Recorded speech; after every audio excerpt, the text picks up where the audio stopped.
My name is Emma. I'm 30 years old, and I work as a financial advisor. That's where I met David, my now ex-husband. I remember that day like it was yesterday. He walked into my office with a stack of papers and a troubled look on his face. "Emma, right?" he said, offering a handshake. "I'm David Caldwell. I heard you're the best at sorting out financial messes." "That's what they say," I replied, smiling. "Let's see what we can do about yours." David was tall, with short brown hair and eyes that seemed to smile even when he didn't. As I sifted through his documents, we started talking.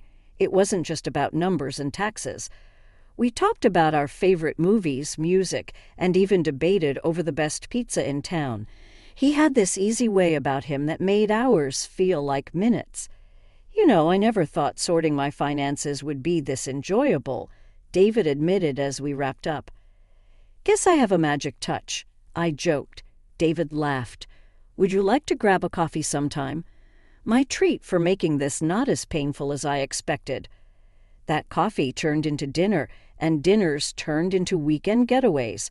We were inseparable. After 6 months, David proposed, and without a moment's hesitation, I said yes. It was a whirlwind romance, but it felt right. Our wedding was simple yet beautiful.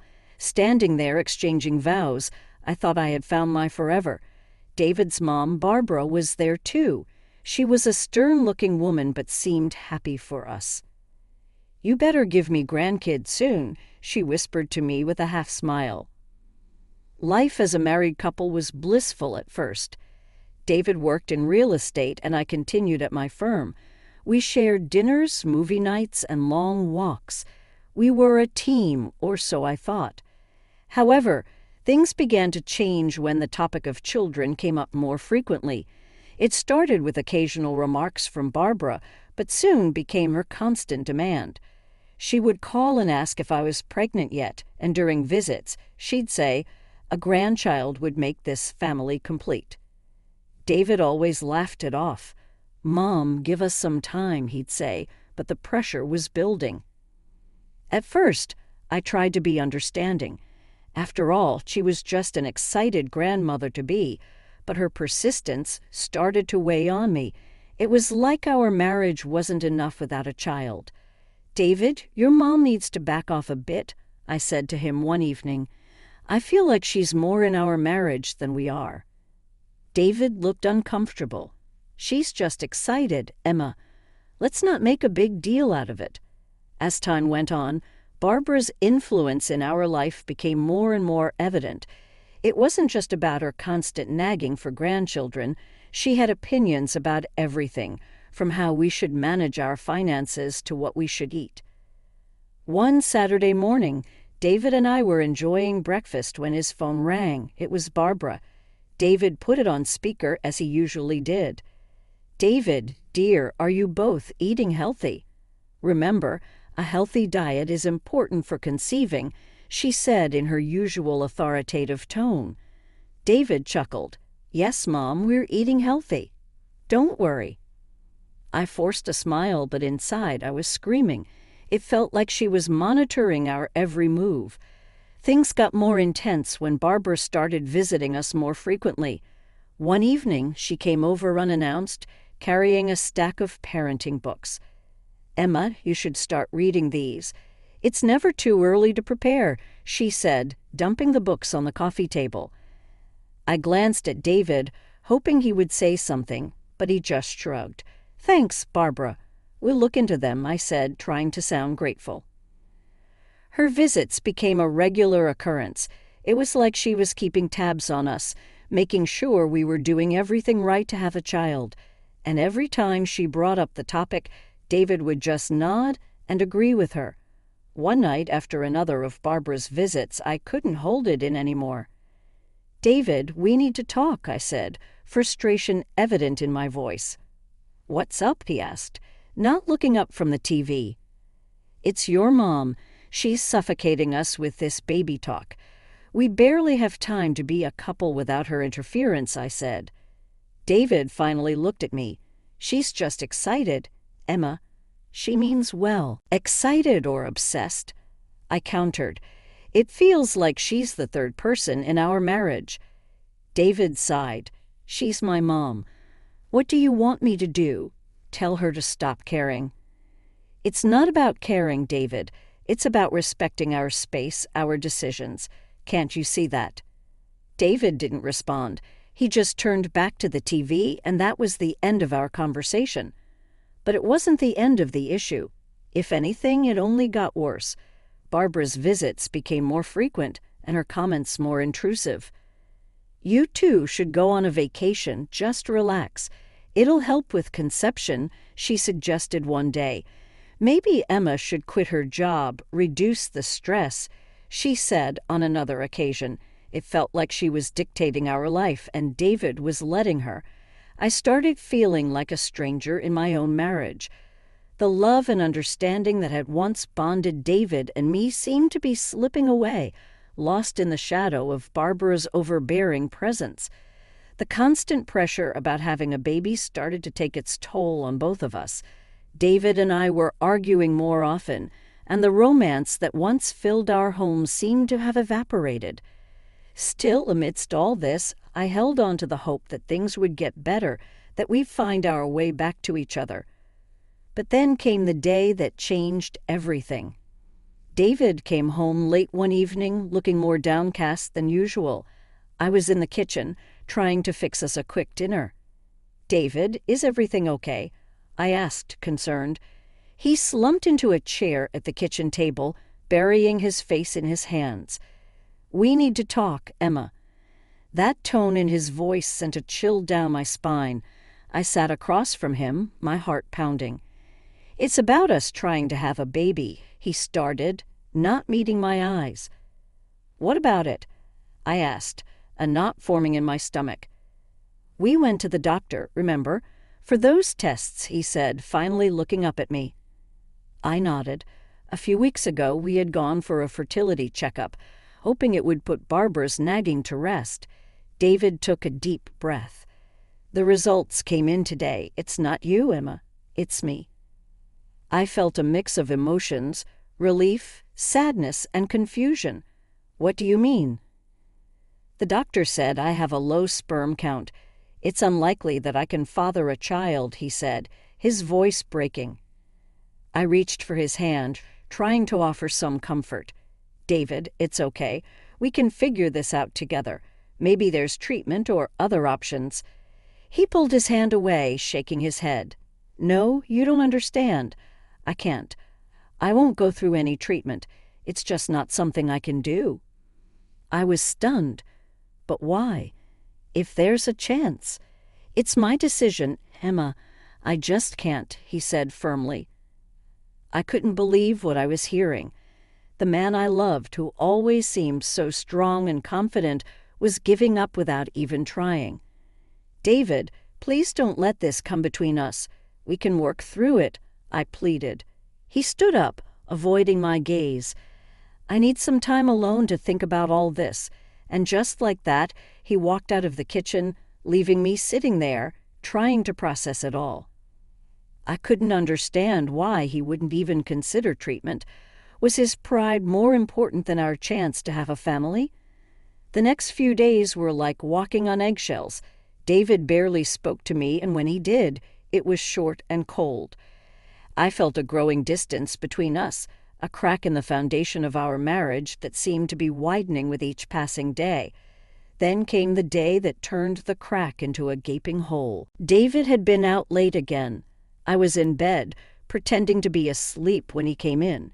He thought I was asleep and started talking to someone on the phone. "Yes, Mom, I got the results. It's not good. No, I don't want treatment. I know, but I can't. Yes, I'll figure something out." Hearing him talk to his mom about something so personal, something he barely discussed with me, felt like a betrayal. It was clear that Barbara's shadow loomed larger over our marriage than I had ever realized. I lay there in the dark, tears streaming down my face, feeling utterly alone. Our marriage was crumbling, and I didn't know how to save it. Life at home had become unbearable. David and I were like strangers living under the same roof. The love and warmth that once defined our relationship seemed like a distant memory, but just when I thought things couldn't get any worse, life threw me a curveball. I had been feeling under the weather for a few days. At first I thought it was just stress, but then I missed my period. A part of me was scared to even entertain the thought, but I knew I had to find out, so one morning I bought a pregnancy test. Sitting in the bathroom, waiting for the result felt like the longest few minutes of my life, and then there it was, a positive result. I was pregnant. For a moment I was in disbelief. After all the talk about David's infertility, this felt like a miracle, a ray of hope in the midst of our crumbling marriage. But how would David react? I decided to tell him that evening. He came home late as usual and barely acknowledged me. I took a deep breath and approached him. "David, we need to talk," I said, my voice trembling. He looked up, his expression weary. "What is it now, Emma?" "I'm pregnant," I blurted out. For a moment, there was silence. Then he laughed a bitter, cynical laugh. "Pregnant? How?" "According to the doctors, I can't." "I don't know, but the test is positive." "We're going to have a baby," I said, tears welling up in my eyes. He stood up abruptly, anger flashing in his eyes. "This is some kind of joke, right? You're trying to trap me." "Trap you, David? I'm telling you we're going to have a baby." "Our baby?" I insisted. "No, this can't be. You must have cheated. That's it, isn't it? You cheated on me," he accused. I felt like I had been slapped. Cheated. How can you even say that? "I've been nothing but faithful to you," I protested. But he wasn't listening. He was too consumed by his own rage and disbelief. "Get out. I want you out of this house," he yelled. "David, please, let's talk about this. We can go to the doctor, get confirmation." I pleaded, but it was like talking to a wall. He stormed out of the room, slamming the door behind him. That night, I slept in the guest room, my mind a whirlwind of emotions. The next day, David was gone before I woke up. Instead, his mother, Barbara, showed up. The look on her face was a mix of anger and disgust. "You should be ashamed of yourself, Emma, trapping my son with another man's child," she spat. "I didn't cheat on David. This child is his," I defended myself. She laughed a cold, mocking laugh. "Do you take me for a fool? My son can't have children. You're just a gold digger trying to secure your future." I was stunned by her cruelty. "This is David's child. I've never been with anyone else," I insisted. She moved closer, her voice venomous. "You have 1 week to pack your things and leave, and don't even think about asking for alimony or child support. You won't get a dime from us." The ultimatum from Barbara was the last straw. I knew I couldn't continue living in a house filled with resentment and accusations. It was time to take control of my life, for my sake and for the baby's. First things first, I filed for divorce. It wasn't an easy decision, but it was necessary. David and his mother tried to make it difficult. They wanted a piece of everything I had, claiming it was their right. But I had a strong case. Everything I owned, all my savings and property, were mine long before David entered my life. Their attempts to grab what wasn't theirs failed miserably. As for alimony, I didn't ask for a penny. I wanted no financial ties to David, no reason for him or his mother to interfere in my life again. I was determined to start anew, free from their toxicity. I found a modest apartment, not too fancy, but cozy enough to be a fresh start. Packing up my things from the house was bittersweet. Every photo, every piece of furniture had a memory attached to it, but I was ready to leave them behind. The day I moved out, David was conspicuously absent. Maybe he couldn't face me, or perhaps he just didn't care. Either way, it didn't matter. I left the keys on the counter and closed that chapter of my life. The first few nights in my new apartment were the hardest. The silence was overwhelming, and the reality of my situation often brought me to tears. but I found solace in the little life growing inside me. Talking to my unborn child became a nightly ritual, filling the emptiness with hope and love. Gradually, life in my new apartment started to feel less like a refuge and more like a home. I found comfort in my routine, and the bond with my unborn child grew stronger each day. One afternoon, as I was sorting through some old things, I found a photo of David and me from happier times. A pang of sadness hit me, but it was quickly replaced by a sense of relief. That chapter of my life was over. Then my phone rang. It was David.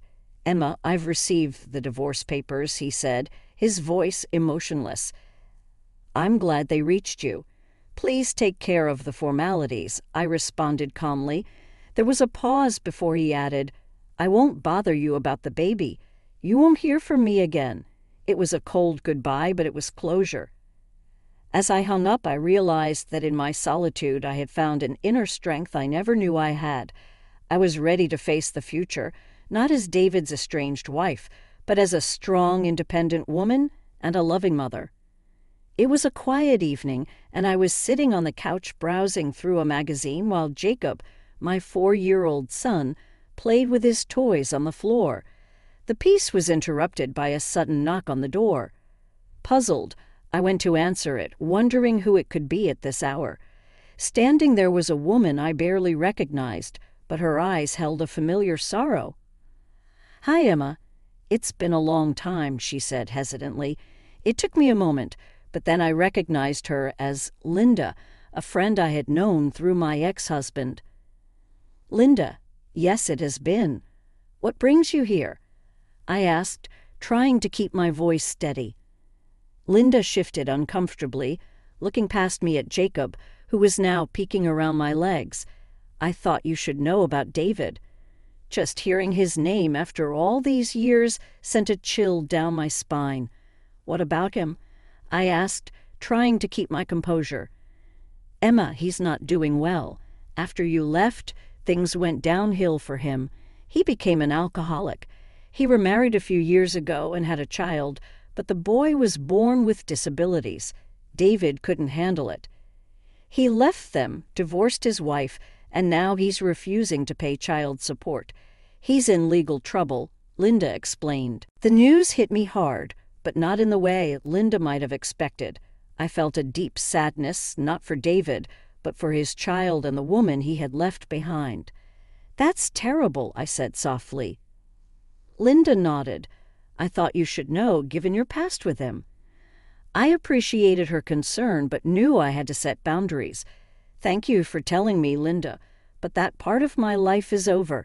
David made his choices, and they have nothing to do with me or my son." Linda looked at Jacob, then back at me. "I understand, Emma," I just thought. I smiled, albeit a little sadly. "I appreciate it, Linda, but my focus is on Jacob and our life now. What David does or doesn't do isn't my concern anymore." She nodded, seemingly understanding. "I hope you and Jacob are happy, Emma. You both deserve it." "Thank you, we are," I said, glancing at Jacob, who was now fully engrossed in his toys again. "And I intend to keep it that way." After Linda left, I closed the door and leaned against it for a moment, taking deep breaths. The past had a way of sneaking up on you, but I was determined not to let it overshadow the life I had built for myself and my son. The park was vibrant that day with laughter and the sounds of children playing.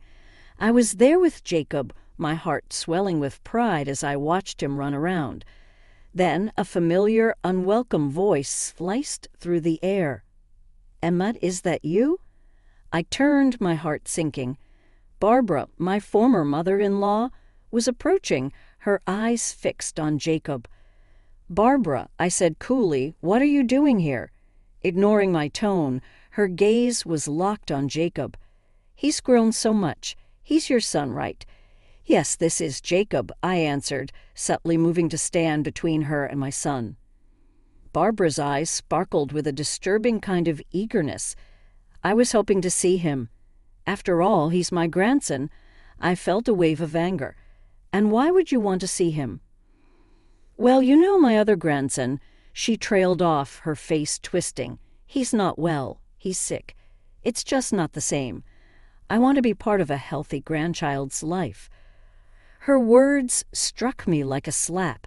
Barbara, I said, my voice steely, you have no right to be part of Jacob's life, not after everything that happened. But, Emma, that was all David's doing, she protested. I shook my head. You supported him. You turned against me when I was carrying your grandchild, and now you speak with such disgust about your other grandson just because he's sick. That's unforgivable. Barbara's face reddened. You can't keep me away from my grandson. I can and I will, I declared firmly. Jacob doesn't need someone in his life who values people based on their health. He will not be part of your twisted view of family. She looked like she was about to argue, but I cut her off. This conversation is over. Stay away from us, Barbara. Your presence is neither wanted nor welcomed. I took Jacob's hand and walked away, leaving Barbara standing alone, her face a mix of anger and disbelief. As we walked, Jacob looked up at me, his innocent eyes filled with questions. Mommy, who was that lady?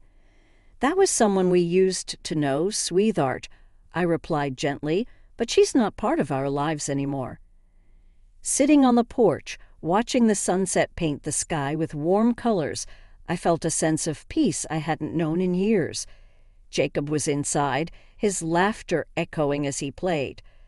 Life had settled into a calm rhythm, the storms of the past now distant memories. Mom, look what I made. Jacob's voice pulled me back from my thoughts. He came running out, holding a drawing in his hands. It was a picture of the two of us, smiling under a big, bright sun. It's beautiful, Jacob, I said, pulling him into a hug. You're quite the artist. I want to put it on the fridge, he beamed with pride. Let's do that, I smiled, following him inside. As we walked, I thought about how far we'd come. There was a time when the weight of the past felt crushing, but now it seemed like a distant echo. Later that evening, after Jacob was asleep, I sat down with a cup of tea, reflecting on everything. The phone rang, disrupting the quiet. I hesitated but decided to answer it. Hello. It was my sister, Anna. Hey, Emma, I just wanted to check in. How are you and Jacob doing? We're doing well, Anna. Jacob's growing up so fast, I replied, a smile in my voice. I heard about your run-in with Barbara. Are you okay? She asked, concern lacing her words. Yes, it was unexpected, but I'm okay. It's just a reminder of the past. I know it's tough, but you've come so far, Emma. You're strong and you've built a wonderful life for you and Jacob, she said encouragingly. Her words warmed my heart. Thanks, Anna. It means a lot. We talked for a while longer about small things, everyday life. It was comforting, this connection with my sister, a reminder of the support system I had. After hanging up, I went to the living room, where Jacob's drawing was displayed on the fridge. Looking at it, I realized how much we had both grown. The pain and anger of the past had faded, leaving room for healing and new beginnings. I walked to Jacob's room, watching him sleep peacefully. Leaning down, I kissed his forehead gently. Good night, my little artist, I whispered. Back on the porch, I gazed at the stars emerging in the night sky. The echoes of the past were fading, their hold on me loosening. In their place was hope, a quiet strength, and the unconditional